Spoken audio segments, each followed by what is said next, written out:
Welcome to my Hebrew channel, Mila Braika. I'm looking at Ruth 2, verse 19. This is still very much the dialogue between the mother-in-law and Ruth. Mother-in-law is doing the questioning. Ruth is giving the answers. And the verse does reach a climax in mentioning the name of the person who had been so kind to her. And that's kind of where the whole verse is pointing. So a couple of interrogatives at the front and then answers coming throughout the verse. Very beautifully written verse, but does require a little attention as to what's going on. Some of it you have to, measure it out in phrases. So we'll get to it. Have your app handy and have an English translation handy. I haven't put an English translation with it. Don't have much room on the slides after I fill the whole thing with Hebrew. So let's get into it. We're using an ancient codex to do the study. Again, makes it interesting when you see the handwriting of this ancient scribe. Worked about 1,100 years ago, and beautiful to see this very nicely painted manuscript. It's a work of art, really. So let's get on to the study. Ruth 2, verse 19, verse 18 ended up just before here, and then we're starting right off with 19 right here. Okay, Vatomer, feminine prefix, the verb, very well known verb, accenting. It is a little bit of a milra accenting. So you got Vatomer, and she said, Lach to her. This is Hamotach, that is the mother-in-law. Hamotach, and so this then is the subject, this particular verb here. Tomer Hamotah, the mother-in-law, said to her. The antecedent of this pronoun would be Ruth. Okay, so you got preposition with a pronoun on it, added pronoun, suffix pronoun. So Vatomer lach to her, Hamotach, that is the mother-in-law, said to her. And a question, there's two questions in fact, Epho and Ana. So this is where and with. Okay, so Epho, that is where. Okay, this is a hey, a nice rafe at the end of it. Epho, where. Likatech. This is pata. This shava really should be pronounced. If you don't pronounce it, you won't have a pronunciation for the syllable. Although usually shavas like this would be silent at the end of a short. But we do have a dagish in here, so it's going to be lekatech. Okay, lekatech. You harvested. You gleaned. Okay, lekatech. Second feminine singular here. Lekatech. You gleaned. You gathered. Hayom, today. Okay, when you put an article in front of the word yom, day, it becomes today. It makes it definite, and we have translated then as today. Ve'ana, and where. Okay, seat. Seat. Here's one spot where you're going to be careful with the seen sound here. A seat. If you would pronounce this with a sheen sound, it would be destroyed. But if you put it with a seat, where did you work? Where did you do this? Okay, a seat is to make something, to do something, to work. Okay, the best translation throughout the whole thing here, and I think of here and all the way through and here. This is the verb that's going to be repeated the most from here through the rest of the verse. So where did the second person feminine suffix ending here, asit, where did you work? Yehi makirech baruch. Okay, we'll take this as a question, and then right sort of as they're probably marked out with commas in the translations, but right in the middle here is a phrase. The best way to understand Yehi is to remember the phrase Vayomer Elohim Yehi Or, and then God said there, let there be. Okay, may there be, should there be. Okay, so hortatory type sense, or hortatory sense of this verb here, to be, to make it happen, make it happen. In English, when you'll look this up in your app, and it'll say to be, is, or to be. And in English we tend to think, well, in English, if we understand it as an intransitive verb, But in Hebrew, it's transitive. It says, make it happen, make this happen, make this should happen. This is what has to happen. This is what's going to be. Okay. So, and then the word blessing here. Okay. So, these two are joined together. And then right in the middle of this is go makirech, what is the one who took recognition of you. Okay. The kaf Shiva here is of you, second person suffix of pronoun of you. And the kir is to take notice of, and ma sort of is the one who really did.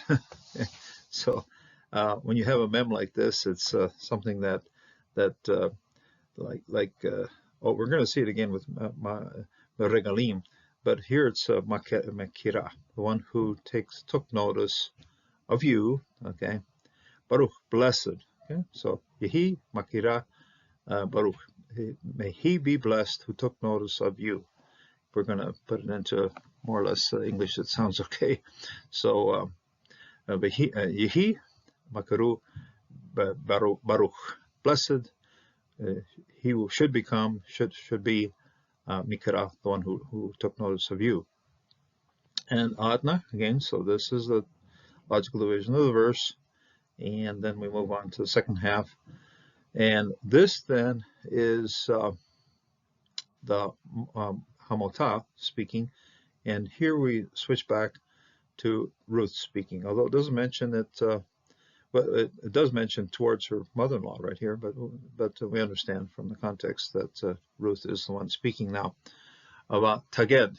We've seen this verb before with the huged, hugad, but this one is based on the preposition in front of neged, and it's reporting in person, standing before. Okay, and then she spoke.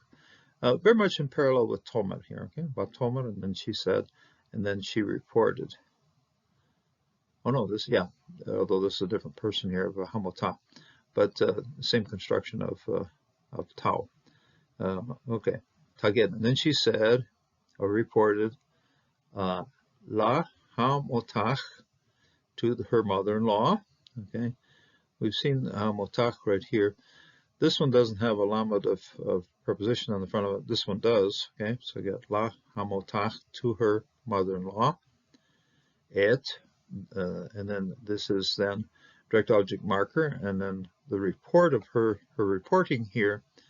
This is that report. This is then the phrase, the subordinate clause that receives the action of this verb. So taged, and then she spoke. She reported to her mother-in-law.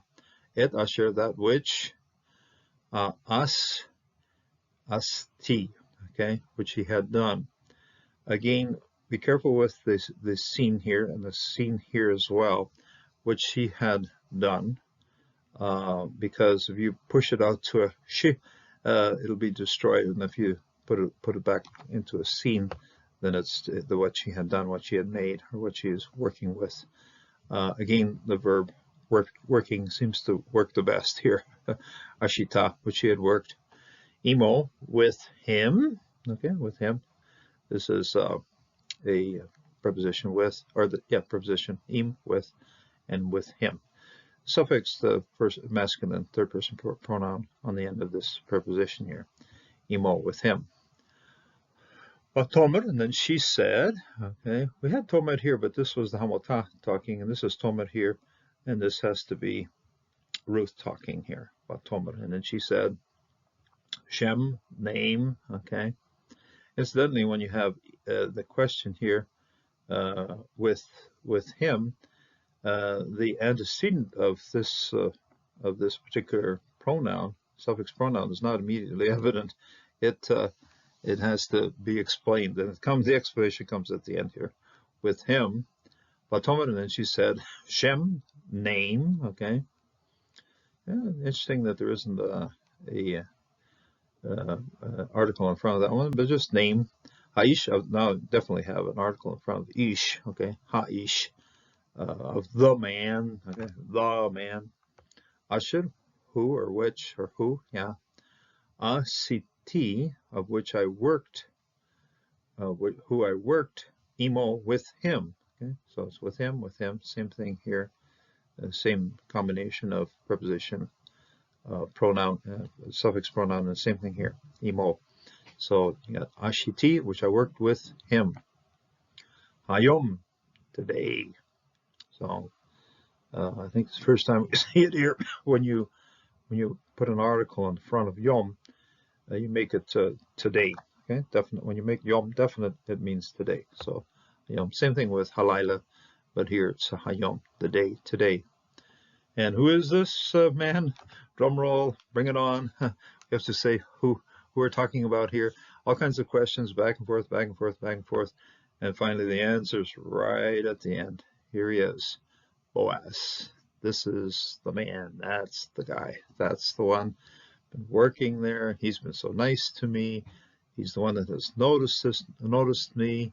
The previous verse has provided extra food, and so forth. He's the man that's been extra special, and the man that I've been working with and for, and in his presence, and with his people. No, I think in the next few verses we're going to see a little bit more reference to the people she was working with, and so it's a great blessing here on the part of Naomi to finally express who is it that was so special.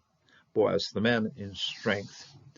When we do our jobs, sometimes there are people who come to the front of good actions and of good testimony, of doing things correctly and doing things that are truly a blessing to the Lord. And here we hear the Hamotech saying, "Oh, he really should be blessed when he's doing this." Okay, Baruch. Okay, Yehi Mikira Baruch. Make it a blessing. It's a blessing for him, but also a blessing for everyone he comes into contact with. Very much brings us back to what Jehovah said to Abraham when Abraham was called out of Padan Aram and sent off to the promised land. You will be a blessing, and you will be a blessing to the nations, in the same word here.